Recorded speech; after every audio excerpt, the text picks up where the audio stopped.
South Africa is looking at some new cryptocurrency regulations. We're going to take a moment to look at what is happening across the continent right now in terms of cryptocurrencies. What are some of the most important developments happening?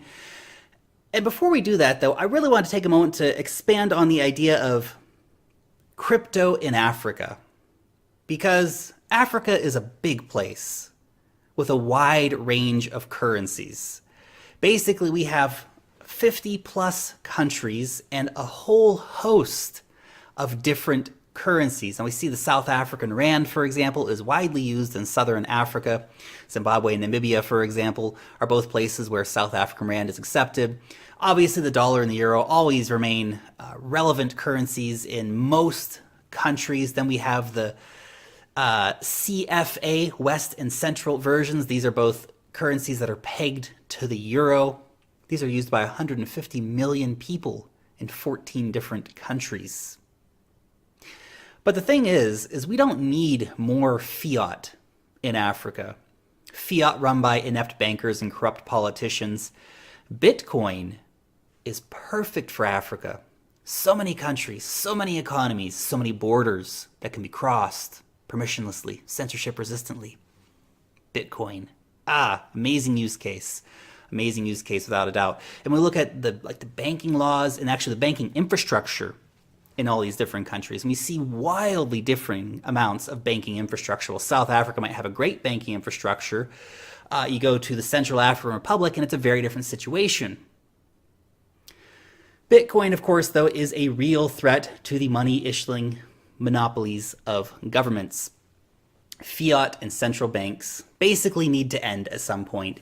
Because let us not believe that the situation in Zimbabwe was some kind of totally unique situation that will never repeat itself anywhere with its 500 billion% inflation. This can and will happen again in other countries. And competition of money is actually really, really healthy. And what governments have set up is the non-competition of money. They have a monopoly. It's funny, monopoly money. They have a monopoly on money. Fiat is monopoly money, guys. We just believe it has value. It's the belief. But this monopoly over the money system means there's no competition of money.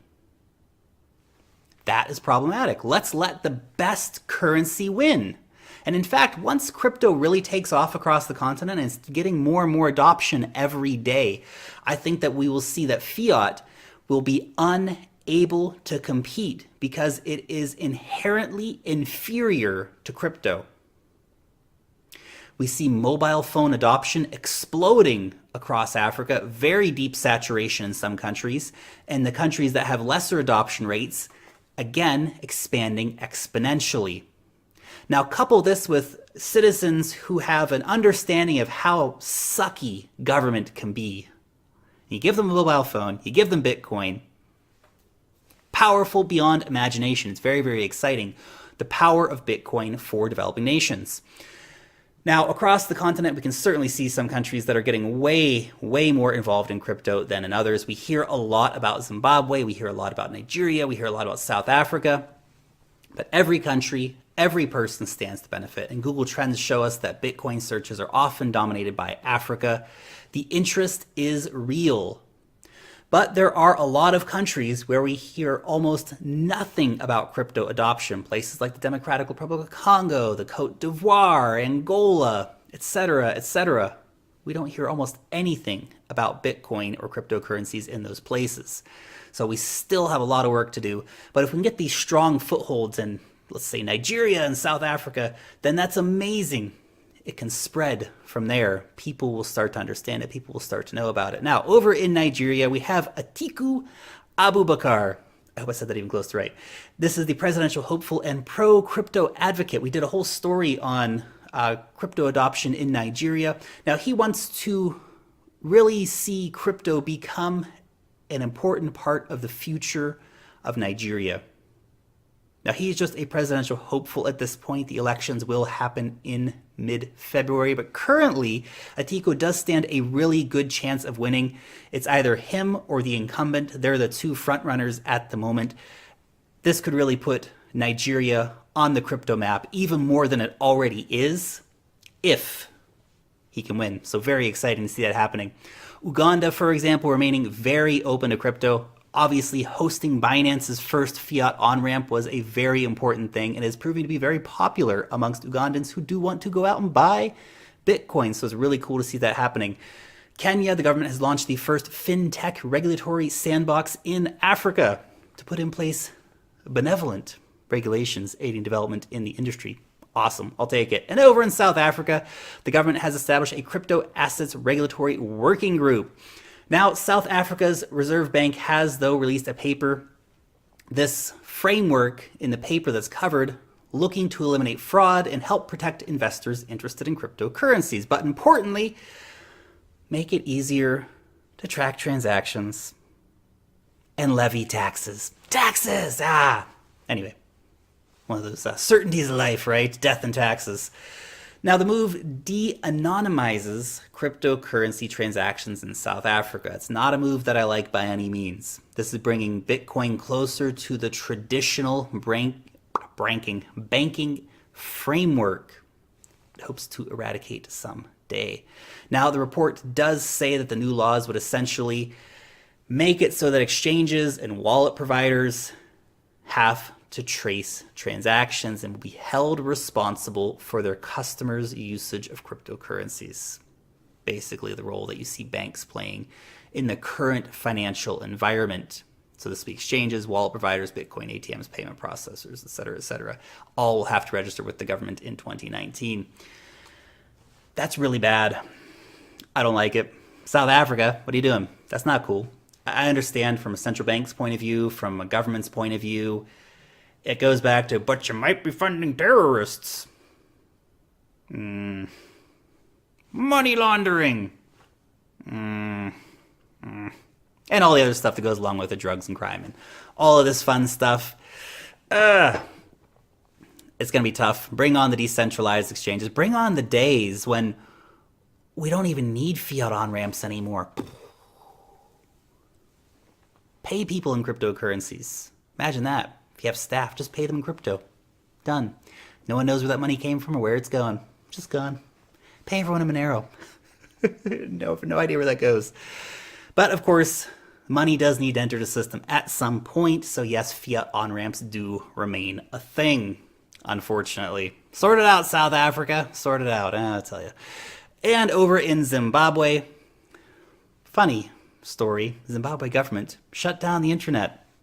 Backfires spectacularly. Oh, Zimbabwe. Politicians. Why do we still have these people? Anyway, we do. Now, there was a protest over a 150% fuel price hike. People, of course, were hitting social media, Twitter and Facebook, and organizing protests and complaining about it and all these different things.